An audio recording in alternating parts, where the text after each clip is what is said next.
Apisar sang mando nga likawan ang pagwa sa mga balay kag pag-obserba sang physical distancing. Pila naman ka mga residente sa Bacolod City ang nanging tambayan ang old airport sa Barangay Singkang Airport. Yaring balita nga itong gintutuka.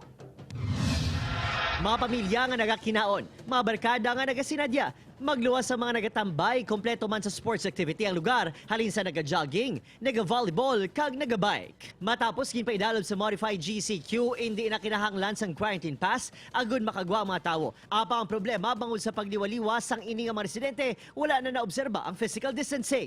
Mayara pa sang wala naka-face mask.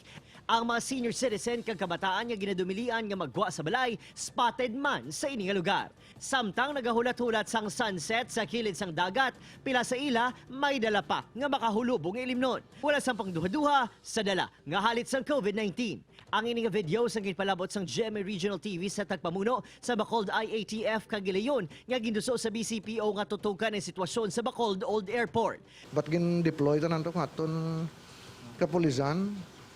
And pwede sila ma-fine sa social distancing.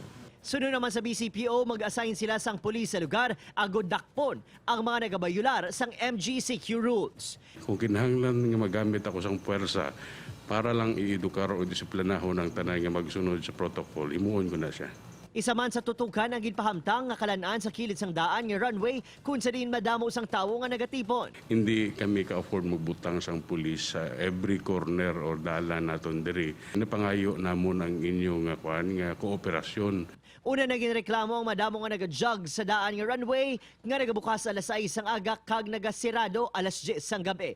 Upod kay Reynald Castillo, Adrian Prietos, 1 Western Visayas.